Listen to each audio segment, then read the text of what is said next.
Bom dia, meus irmãos. A paz do Senhor para vocês.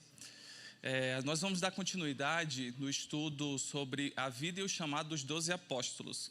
A gente tem estudado esse tema pela manhã e hoje a gente vai estudar sobre o chamado de Natanael. A gente vai aprender aqui 5 lições hoje sobre a vida e o chamado de Natanael. Então, a primeira coisa para a gente entender é quem é Natanael, né? Natanael, esse nome dele já passa algumas informações para a gente. É um nome de origem hebraica, né? Onde Natan significa dar ou deu, e El, né, de El Shaddai, ou Lion, significa Deus. Então, Deus dá. Um outro nome também que a gente encontra para ele nos evangelhos é Bartolomeu. Então, você pode encontrar lá na lista, quando for ler a lista dos 12 apóstolos, como Bartolomeu, e a gente está falando da mesma pessoa, mesmo personagem. Bar significa filho, e Ptolomeu provavelmente é o nome do pai dele. Ou era Ptolomeu ou era Tomai, né, que também pode ser um nome hebraico aí. Então, Natanael, ele era um israelita, e ele era nascido em Caná da Galileia, né? Caná da Galileia é famosa pelo primeiro milagre de Jesus, né, onde ele transformou a água em vinho. E como a gente também conhece, Galileia é essa região que fica ao norte de Israel. A gente está vendo ali no mapa, né, essa região aí que está mais aí em rosa. E na Galileia a gente tem várias cidades importantes, né, no ministério de Jesus, como Cafarnaum. A gente tem a cidade de Betsaida, né? E tem também a cidade de Nazaré, onde Jesus ele foi criado. A maioria dos discípulos de Jesus, eles são galileus. Por isso que a gente ouve muito na Bíblia também falar de galileus, porque eles pertenciam a essa região, eram nascidos nessa região. E a Galileia, ela era uma região onde existia um certo preconceito pelos próprios israelitas. O próprio pastor Ivan comentou um pouco disso no domingo passado, onde a região mais abaixo de Israel, que é a Judeia, eles tinham um certo preconceito, mesmo uma discriminação contra os galileus. Isso remonta desde a época lá dos reinos do norte. Galileia está no norte, e o reino do sul. Tendo em vista que o reino do norte ele se envolveu muito com os gentios, teve muita influência gentílica, influência da idolatria. Então, existia do povo judeu, com uma capital Jerusalém, eles eram pessoas mais tradicionais do judaísmo, então tinha um certo preconceito. A gente vai entender isso nessa questão do chamado aí de Natanael, certo? Então, vamos começar o nosso texto em João capítulo 1. A gente vai estudar aí a partir do versículo 44. Se eu não estiver conseguindo passar aqui, eu vou pedir ajuda dos irmãos, que às vezes eu aperto e não vai, talvez não pegue aqui. Então vamos lá, lê o versículo 44. No dia imediato, resolveu Jesus partir para a Galileia e encontrou a Felipe, a quem disse, segue-me. Então a gente está vendo nesse versículo 44, que a gente tem aqui o chamado de Felipe, né? E a gente percebe que logo a primeira frase aí fala no dia imediato, ou dia seguinte, né? Se você for ler os versículos anteriores, você vai entender que o contexto aqui era do batismo de Jesus. Então, Jesus tinha sido batizado ali próximo ao Rio Jordão, né? No Rio Jordão, por João Batista. Ele estava nessa região ali próximo da Galileia, certo? E ele foi então para a Galileia. Lá ele fez o chamado de Felipe, que foi inclusive a pregação do pastor Ivan no domingo passado. Ora, Felipe era de Betsaida, a gente já viu que Betsaida ficava na região da Galileia, né? Cidade também de André e Pedro, né? Como eu expliquei para vocês, muitos dos apóstolos, eles eram da Galileia. Versículo 45, Felipe encontrou a Natanael e disse-lhe, achamos aquele de quem Moisés escreveu na lei, e a quem se referiram os profetas, Jesus o Nazareno, filho de José. Aqui a gente já inicia aqui o chamado de Natanael, né? Na verdade, Felipe apresentando Jesus para Natanael, né? E é interessante, e a gente já tira a nossa primeira lição do dia, que a gente observa que Natanael, ele era um homem que amava as Escrituras. Por quê? Observe que no chamado de Felipe, ele falou assim para Natanael, Natanael, nós achamos aquele de quem Moisés escreveu na lei e a quem se referiram os profetas, Jesus o Nazareno, filho de José. Perceba que Felipe, ele não está falando assim para Natanael: Natanael, eu encontrei aqui um homem que ele veio salvar Israel. Ele é um homem que pode salvar tua vida. Eu encontrei um homem que faz milagres, um cara que ele é totalmente diferente do que a gente já viu. Não, perceba que Felipe, ele fala para Natanael que ele encontrou um homem de quem Moisés fala na lei, não é? Encontramos aquele a quem Moisés escreveu na lei e a quem se referiam os profetas. Perceba que para ele chegar numa frase dessa, aquele a quem Moisés disse a lei, consequentemente, Natanael, ele tinha esse entendimento de quem era essa pessoa a qual Moisés escreveu na lei, a qual os profetas referiram, né, nas suas profecias. Então, a gente tira uma conclusão dessa passagem que Natanael, ele conhecia as Escrituras, ele tinha um amor, ele estudava, ele entendia o que era a lei de Moisés, ele entendia o que eram as profecias, e isso fez com que Felipe apresentasse Jesus para ele, né, de uma forma muito empolgada. A gente observa aqui nas Escrituras o amor pela lei, o amor pelas Escrituras é algo constante, né? A gente aprende que é importante a gente estudar e aprender. Observe esse versículo muito famoso, né, de Salmo capítulo 1, que fala assim, ó: bem-aventurado o homem que não anda no conselho dos ímpios, não se detém no caminho dos pecadores, nem se assenta na roda dos escarnecedores. Antes, né, ao contrário disso, o seu prazer está na lei do Senhor, e na sua lei ele medita de dia e de noite. Então, um versículo famoso que mostra para a gente de forma muito clara, né, a ação de quem ama realmente a palavra de Deus, que tem prazer na palavra de Deus, né? E o prazer aqui é o prazer que a gente sente mesmo, nas coisas do nosso dia a dia, coisas que você gosta muito. A pessoa que ela é bem-aventurada, ela tem realmente um gosto acentuado na lei de Deus, nas coisas de Deus, né? E ela medita. Meditar aqui é imaginar, tá? É você ficar pensando nisso de dia e de noite, ou seja, é algo constante na vida dessa pessoa. É tanto prazer, né? Pensa numa coisa que você tem muito prazer aí, que você quer, às vezes você pensa há muito tempo, né, nessas coisas que você tem prazer. Então, o homem bem-aventurado é o homem que tem prazer, que pensa e imagina a lei de Deus o tempo todo, né, de dia e de noite. Outro versículo que a gente tem é o 119, Salmo 119, que fala: ó, quanto amo a tua lei, né, mostrando mais uma vez esse interesse importante pela lei.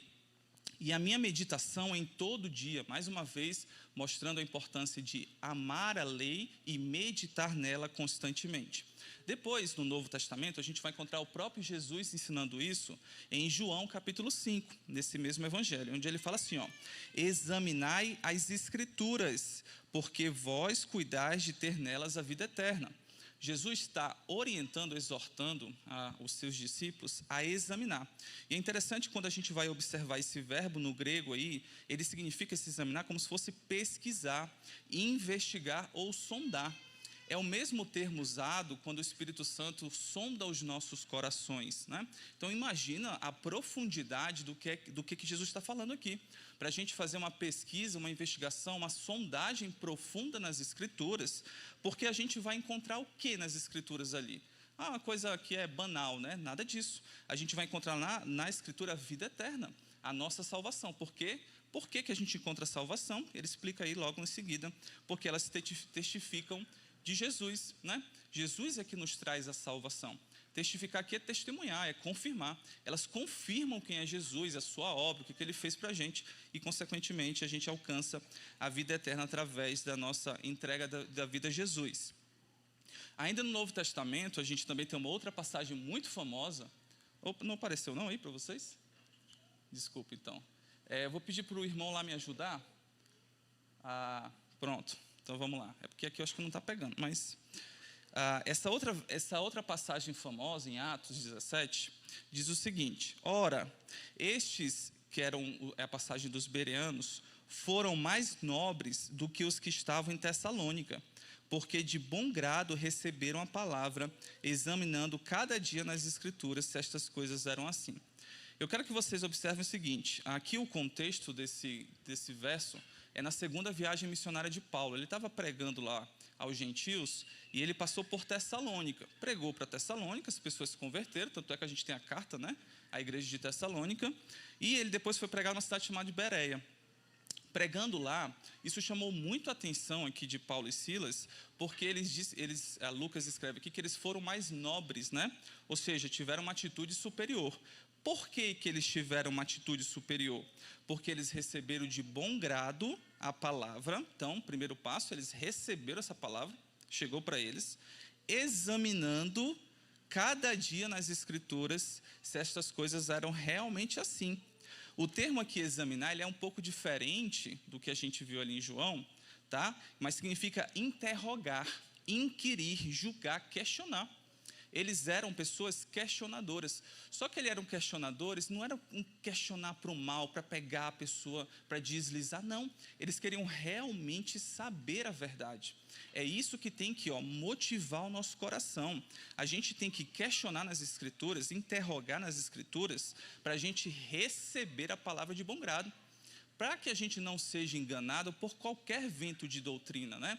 Quantos crentes, infelizmente, são enganados por não conhecer as Escrituras, por não examinarem como os bereanos faziam, né? E a gente observa que Natanael, a gente vai entender isso um pouquinho melhor, cada vez mais que a gente vai entendendo a história, que ele era esse tipo de pessoa. Ele tinha um certo ceticismo para o bem. Ele não aceitava qualquer coisa que chegava para ele de uma vez, tá? Então, ele tinha esse poder de inquirir para receber realmente a palavra. O segundo aprendizado que a gente tira, a segunda lição que a gente tira aqui com Natanael, ainda no mesmo verso, é sobre a importância da amizade e de ter bons amigos. Perceba que Felipe foi levar para ele, quem? A pessoa que transformaria a vida de Natanael para sempre. Aquele dia foi o dia mais importante da vida de Natanael. Afinal de contas, né, ele conheceu Jesus, ele vai ter o chamado de Jesus aqui e a sua vida vai ser totalmente transformada. E a gente aprende também nas Escrituras a importância de ter bons amigos, a importância de a gente saber selecionar os nossos amigos. Por exemplo, em Salmo 119, Davi fala assim, companheiro sou de todos os que te temem e de todos os que guardam os teus preceitos. Então perceba que Davi aqui ele tem uma seletividade dos seus amigos próximos. Quem são os companheiros de Davi? Companheiros de Davi é quem? Primeiro, temem a Deus. Temer aqui no hebraico significa reverenciar, ter uma admiração profunda, ter um medo respeitoso. As suas amizades têm que ser pessoas que temem a Deus. A gente não pode ter qualquer tipo de amigo. Por quê? Porque os amigos influenciam amigos. A gente sabe muito bem disso. Outra coisa que era um critério para a amizade de Davi, eram as pessoas que guardavam os preceitos de Deus. Guardar aqui significa vigiar, observar, prestar atenção. Não é aquela pessoa relapsa, é aquela pessoa que ela estuda a palavra, ela presta atenção no que está escrito ali e ela vai querer aplicar essa palavra na vida dela, né? Guardar também está relacionado à aplicação da palavra. A gente observa a importância da influência das amizades quando a gente estuda também Provérbios 13, versículo 20, que fala assim, o que anda com os sábios ficará sábio, mas o companheiro dos tolos será destruído. Sábio é uma pessoa que é perspicaz, que ela é instruída, que ela é prudente, ela não toma qualquer decisão precipitadamente, certo? Se você andar com sábio, qual é a fórmula bíblica aqui? Você vai se tornar sábio, né? Aquele ditado popular que me diga com quem tu andas e te direi quem és, ele tem uma verdade bíblica. Você andar com sábio, você se tornará sábio. Em contrapartida, se você andar com tolo, que é o estúpido, é uma outra palavra para tolo aqui no hebraico, estuto, simplório, arrogante, é aquela pessoa rasa, aquela pessoa que não tem profundidade espiritual. Se você andar com esse tolo, a sua consequência é ser destruído, né? O que a gente observa aí em Provérbios. A gente também tem estímulos no Novo Testamento. Hebreus capítulo 10 fala assim, e consideremo-nos uns aos outros para nos estimularmos ao amor. Olha lá, então, a gente vai considerar uns aos outros a comunhão, aqui é no ambiente da igreja, para a gente estimular ou incitar as pessoas ao quê? Ao amor e às boas obras. Quando a gente vai lá para Efésios, a gente lembra que nós fomos escolhidos lá antes da fundação do mundo, para quê? Para as boas obras. Boas obras, ela é um dos alvos dos cristãos, né? Eu costumo dizer que, infelizmente, a igreja evangélica ela tem perdido uma das coisas muito importantes que a gente tem, um dos chamados que Deus tem para a gente, que é as boas obras. A gente acabou associando a pessoa que quer fazer coisas boas com uma pessoa que quer mostrar para os outros, né? A gente entende que a salvação não é pelas obras, então acaba que, infelizmente, muitos crentes não têm valorizado tanto que as boas obras são importantes. E as boas obras é um dos chamados que a gente tem por Deus, inclusive para a gente estimular um ao outro aqui a fazer boas obras. Não deixando a nossa congregação, como é costume de alguns, antes admoestando-nos uns aos outros. É muito interessante a gente estudar essa palavra aqui de admoestar, que esse verbo, geralmente quando a gente ouve, né, admoestar, a gente pensa que é no quesito de ficar exortando a pessoa, né? Olha, vou te corrigir por isso, né? Também tem essa aplicação, certamente, mas o principal motivo de admoestar, a palavra grega aqui é parakaleo. Para significa ao lado, próximo, kaleo é chamar. Admoestar é a prática de você chamar a pessoa para o teu lado e ajudá-la. É chamar a pessoa para o teu lado e consolá-la e encorajá-la. A igreja, ela precisa ser rica em admoestação. A gente precisa muito ajudar as pessoas, porque muitas pessoas aqui passam por lutas, por dificuldades, e infelizmente muitos ficam sozinhos nessas horas, né? A gente precisa desenvolver o hábito de admoestar, e uma boa amizade é capaz de fazer isso, né? Por isso a importância da gente ter amizades cristãs. Seguindo em frente, versículo 46, Natanael perguntou quando Filipe apresentou para ele, encontrei aquele que diz lá Moisés na lei, que fala lá os profetas, e Jesus o Nazareno, filho de José. Qual foi a resposta de Natanael? Olha o que ele disse, de Nazaré pode sair alguma coisa boa? Respondeu-lhe Filipe, vem e vê. Essa resposta aí não era a resposta que a gente esperava, né, de Natanael? Foi uma resposta que mostrou para ele uma coisa que a gente vai aprender, que é o seu preconceito. Até com as coisas ruins dos outros, a gente aprende, tá? Então, o preconceito de Natanael é o terceiro aprendizado. Perceba que ele falou o seguinte, de Nazaré, pode sair alguma coisa boa? Lembra que eu falei para vocês que os galileus, eles eram menosprezados pelo povo judeu? Então, dentro da Galileia, ainda existia as cidades menosprezadas, e Nazaré era uma dessas. Jesus, ele foi criado em Nazaré, né? Ele não nasceu em Nazaré, nasceu em Belém. Mas, por ser criado ali, existia um preconceito muito importante, né, da parte dele pela simples região, pela simples cidade onde ele nasceu.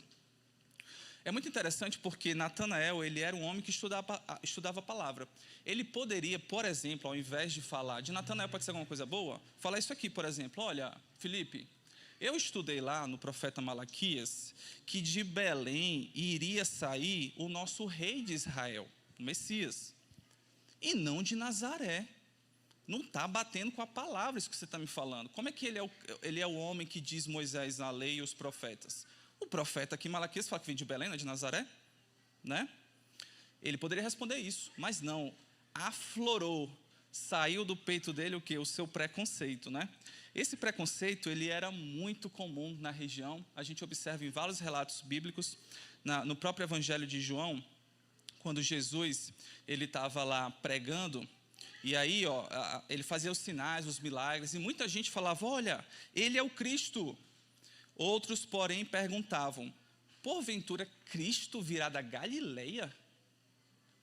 E aí, um dos mestres da lei até fala para Nicodemos, esse último versículo aí, 52, fala para Nicodemos, examina, Nicodemos, e verás que da Galileia não se levanta profeta.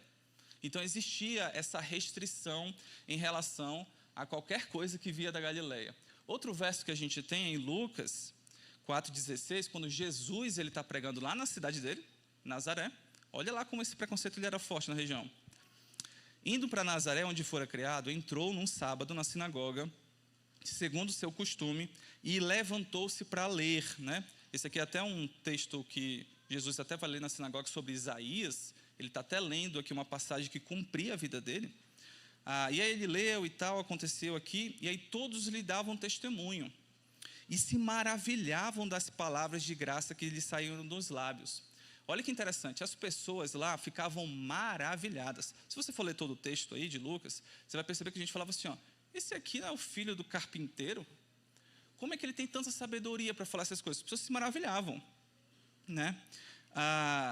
Das graças que saíram dos seus lábios. E perguntavam, não é este o filho de José? Tipo assim, poxa, ele é tão inteligente, ele é tão sábio, mas não é o filho do Zé aqui? Olha o preconceito que os próprios nazarenos tinham contra eles mesmos, né? Então Jesus não foi nem aceito, né? É à toa que aqui fala que ele não é aceito, o profeta não é aceito na sua cidade, né?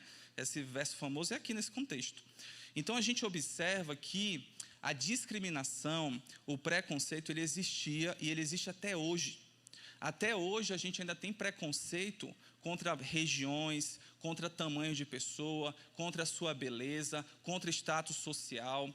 O preconceito ele existe ainda na igreja, né? E isso pode impedir você de receber coisas maravilhosas, né? O preconceito estava sendo uma barreira para Natanael naquele momento.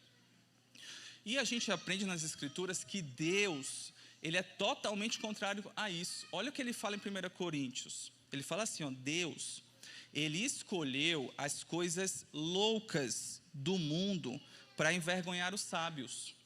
Ele escolheu as coisas fracas do mundo para envergonhar as fortes. Olha lá, ó, o verdinho aí é você, viu? Coisa louca e coisa fraca, sou eu também. E Deus escolheu as coisas humildes do mundo e as desprezadas desse mundo, aquelas que não são, para reduzir a nada as que são. Qual é o objetivo disso? A fim de que ninguém se vanglorie na presença de Deus. Você não foi escolhido por Deus porque você é uma pessoa especial, porque Deus viu que você era uma pessoa muito inteligente e que você era uma pessoa sensacional, nada disso. Você é conceituado aqui como um louco para o mundo, como uma pessoa fraca, uma pessoa que não tem coisas boas a apresentar. Deus te escolheu por isso, tá? Ele escolhe essas coisas para envergonhar os fortes, né? Então, essa é uma beleza que a gente observa sobre a ação de Deus. E o preconceito pode nos atrapalhar em relação a isso. Continuando, a gente vai agora para o nosso próximo verso. Verso 47, diz assim, ó, Jesus viu Natanael aproximar-se, né? Então, lembra que Natanael acabou de expor isso aí, esse preconceito dele com Jesus. E aí, ele viu Natanael se aproximar e disse a seu respeito, Jesus falando a Natanael, eis um verdadeiro israelita em quem não há dolo. Então, imagine aqui a cena, né? Onde Natanael está se aproximando de Jesus, e aí Jesus fala, ó, eis um verdadeiro ou verdadeiramente um israelita em quem não há dolo. Esse dolo aqui é sem falsidade, tá? Então ele estava, imagine você no lugar de Natanael recebendo um elogio desse. Você acabou de expressar uma barreira contra esse Jesus, um preconceito seu, e o primeiro encontro que você tem com ele, você recebe um elogio desse, falando que você é um verdadeiro israelita, alguém que não há dolo, né? Olha que legal. Então esse é o próximo aprendizado que a gente tem, que é sobre a sinceridade de Natanael, né? Então a gente observa que Natanael, ele era um homem sem dolo, um homem sem falsidade, tá? Ele era um homem de consciência boa. E você ter consciência boa, você ter um coração puro, isso é algo muito importante também para o cristão. Infelizmente também as nossas igrejas estão recheadas, né, de fés fingidas. É o contrário do que a gente aprende quando Paulo falou para Timóteo. Olha lá, Timóteo. O fim do mandamento é o amor. O amor de quê? De um coração puro, de uma boa consciência e de uma fé não fingida. É a pessoa que realmente ela ama a Deus de verdade. Ela tem uma fé verdadeira. Ela não está aqui de aparência, ela não está querendo fingir para agradar os outros, ela não está querendo cumprir uma agenda religiosa. Ela realmente tem um interesse real na palavra. E isso era o que Natanael tinha. Natanael tinha interesse na palavra. Ele era uma pessoa que não tinha dolo, ele tinha interesse em aprender, ele conhecia as Escrituras, ele estudava as Escrituras. A gente observa também em 2 Coríntios, olha que Paulo fala do ministério dele. Porque a nossa glória é esta, o testemunho da nossa consciência. Olha a importância do cristão ter essa consciência. Tenha consciência de que você está buscando Deus de verdade. De que com simplicidade e sinceridade de Deus, Não com quê? Com sabedoria carnal. Você está atrás do que é espiritual, do que é verdadeiro. Você não está atrás de aparências, né? Mas na graça de Deus temos vivido no mundo. O cristão ele tem que viver assim como Paulo está falando do seu ministério aqui. Sinceridade, simplicidade, boa consciência. Não fique procurando sabedoria carnal. Jesus ele fala também sobre essa questão do verdadeiramente, o mesmo termo grego que ele usou verdadeiramente, o israelita. Ele fala, ó, se vós permanecerdes na minha palavra, o que é permanecer na palavra dele? É você aplicar o que você aprendeu com Cristo, permanecer nele. Sois verdadeiramente meus discípulos. Observe que o distintivo de um discípulo de Jesus é quem cumpre a palavra, é quem vive na palavra, certo? E só vai viver na palavra a pessoa que tem sinceridade. Para pensar, uma pessoa que está só interessada de aparência, de viver de aparência na igreja, na hora de uma perseguição, na hora de uma luta importante da vida, essa aí, ó, pula fora, né? Lembra lá dos solos que Jesus ensinou? Né? Vai chegar um momento que na hora que essa plantinha vai crescer, os espinhos vão sufocá-la, né? Ou não vai ter profundidade no solo. Então, a pessoa que é verdadeiramente um discípulo de Jesus, ela aplica essa palavra vai alimentá-la. E assim era Natanael. E aí, diante disso, Jesus ele complementou. Desculpe, Natanael perguntou, né? Isso chamou a atenção dele aqui. De onde você me conhece? Dizendo que eu sou um verdadeiro israelita, não tenho um dolo. De onde você me conhece? Oh, ficou instigado com essa afirmação de Jesus. Perceba que ele tinha um ceticismo aqui ainda. Ele não tinha ainda reconhecido Jesus como Messias. E aí, respondeu-lhe Jesus, antes de Felipe te chamar, eu te vi, quando estavas debaixo da figueira. Perceba que Jesus aqui ele está expressando a sua onisciência. Perceba que Jesus aqui viu Natanael quando ele estava lá debaixo da figueira, antes de Felipe chamá-lo. Rapaz, que informação aqui pesada, né? O que significa essa figueira? A figueira provavelmente era um lugar onde os judeus que estudavam a palavra iam lá para debaixo dela para meditar e refletir. Porque a figueira era uma planta que era relativamente comum na região, ela tinha uma boa sombra, certo? E as casas, na época, eram casas apertadas, quentes, né? Porque eles tinham preparar comida ali dentro, era quente. Então, geralmente, as pessoas iam estudar ali. Então, aqui, Natanael, ele estava estudando a palavra de Deus antes de Felipe chamá-lo. E Jesus está falando para ele, olha, eu te vi quando você estava ali debaixo da figueira. O que aconteceu? Qual foi a reação de Natanael diante disso? Natanael exclamou, como se fosse um grito aqui dele, mestre, rabi, tu és o filho de Deus, tu és o rei de Israel. Nesse momento, Natanael reconheceu Cristo como Messias. Ele viu o poder dele, a sua onisciência, e ele então deu os distintivos do Messias para Cristo aqui. Quando ele fala aqui, ó, tu és, perceba que ele não fala, mestre, tu és o Messias. Tá? Ele não fala isso. Ele fala, mestre, tu és o filho de Deus, tu és o rei de Israel. É a mesma coisa do Messias. Isso eram distintivos dos Messias. Isso mostrava, isso nos ensina, né, que Natanael ele tinha uma fé humilde. Ele reconheceu Cristo nesse momento e o seu preconceito, o seu ceticismo caiu por terra nessa hora. Ele teve humildade de reconhecer. Ele citou nesse momento, por exemplo, ao falar que ele era o rei de Israel, ele cita uma profecia, por exemplo, de Zacarias capítulo 9, que fala que vem o rei de Israel, que Messias é o rei de Israel. Ele cita também profecias de Salmo capítulo 2, em que fala que ele é o filho de Deus. Tá? Então, ao falar que tu és o rei de Israel, tu és o filho de Deus, ele está reconhecendo ali como um judeu que Jesus é o Messias. E a Bíblia nos ensina a gente ter atitudes de humildade, né? Provérbios fala, não seja sábio aos teus próprios olhos. Não fique querendo ser sábio na tua sabedoria terrena, no que você acha que você sabe das coisas. Procure a sabedoria que vem de Deus. Essa que é a verdadeira sabedoria. Por que a gente tem que procurar essa sabedoria que vem de Deus e não ser aos nossos próprios olhos? Porque Deus, Ele resiste aos soberbos. Aquela pessoa que acha que sabe de tudo, né? Que acha que já encontrou todas as respostas. Deus resiste a esse soberbo, essa pessoa que não se curva diante de Cristo, mas Ele dá graça aos humildes. Por isso que Pedro fala aí, humilhai-vos. Tem essa atitude, olha o imperativo aí, humilhai-vos, pois debaixo da potente mão de Deus.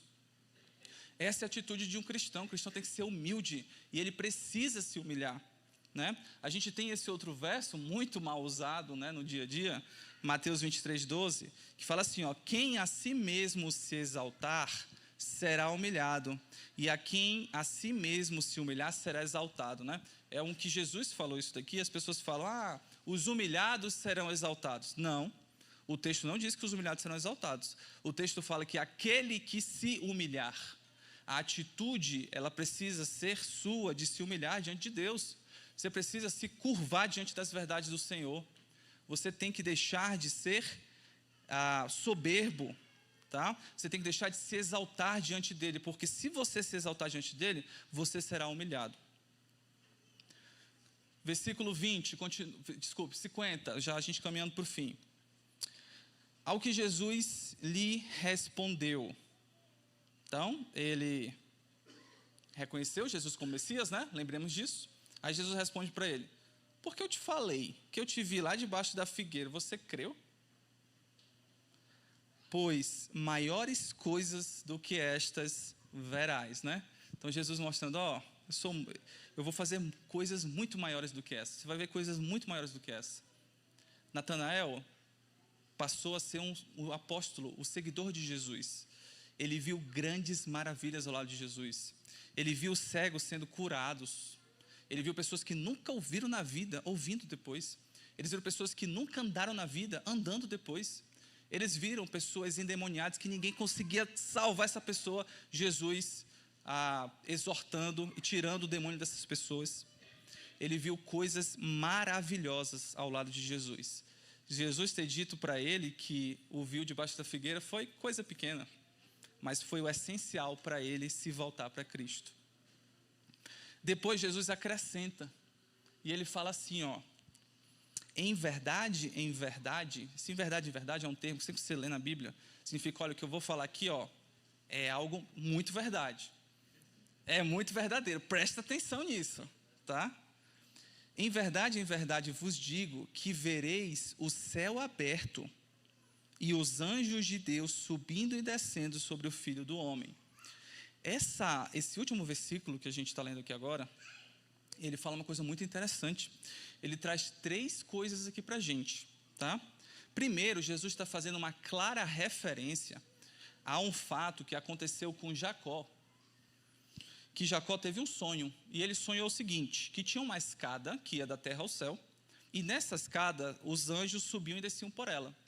Jesus está citando isso, mas perceba que lá no versículo ele está falando o seguinte, vocês vão ver o céu aberto e os anjos de Deus subindo e descendo sobre quem? O Filho do Homem. Quem é o Filho do Homem? Ele mesmo. Ele é a escada. Ele está querendo dizer aqui que ele é a escada que conecta céu e terra. Ele está dizendo aqui que ele é o mediador entre Deus e os homens. Mais uma referência como o Messias Jesus traz nisso, né? Outra coisa que Jesus fala é ao citar-se como filho do homem. Filho do homem na mente do judeu vai sempre remetê-lo a essa profecia de Daniel capítulo 7. É uma profecia escatológica. Jesus falava assim, aqui a visão de Daniel, eu estava olhando nas minhas visões de noite, e eis que vinha com nuvens no céu, um como filho do homem, e dirigiu-se ao ancião de dias, e fizeram chegar até ele. Foi-lhe dado domínio e glória e o reino, para que os povos, nações e homens de todas as línguas o servissem. Aqui Daniel está tendo uma visão da volta de Cristo, a volta gloriosa dele. Ele está tendo aqui uma visão de quando o reino milenar vai ser entregue a Cristo. E Jesus está fazendo essa direta referência escatológica, quando ele fala que esses anjos subirão e descerão sobre o Filho do Homem. A gente observa isso também, essas mesmas figuras em Apocalipse, quando fala, eis que vem com as nuvens, e todo olho verá, até quantos o transpassaram, aqui falando dos israelitas, e todas as tribos da terra se lamentarão sobre ele, certamente, amém. Jesus, nesse momento, ele está falando, olha, eu sou o Messias, você verá coisas maravilhosas, você verá coisas, que claro, ele não entendia ainda, mas ele está passando isso para a gente, que eu virei e esse reino, essa terra será minha, ela será entregue a mim, todos os povos, todas as tribos, todas as nações me servirão, eu sou o Deus Todo-Poderoso, né? Então a gente tem essas maravilhas, e isso nos lembra sobre a bendita esperança da volta do nosso Senhor Jesus, do seu chamado, né, e do seu poder de transformar as vidas. E assim a gente conclui então, aprendendo essas 5 lições com a vida de Natanael, né, o seu amor pelas Escrituras, a importância de termos boas amizades, a gente aprende com o erro dele, do seu preconceito, a gente aprende a ter um coração sincero e ter uma fé humilde. Amém? Vamos orar então. Senhor Deus, nós queremos agradecer ao Senhor pela oportunidade de estudarmos a Tua Palavra. Obrigado por esses relatos estarem aqui descritos e a gente tirar preciosas lições das coisas que o Senhor fez. Obrigado por ter chamado, Deus, homens comuns, homens que erram, homens pecadores, e o Senhor mostrar que o Senhor é um Deus poderoso para transformar essas pessoas. Nós também nos colocamos diante do Senhor para que a gente tenha um coração humilde diante do Senhor, para a gente aprender as Tuas verdades, para que a gente seja transformado pelo Teu poder, Senhor. Em nome de Jesus. Amém.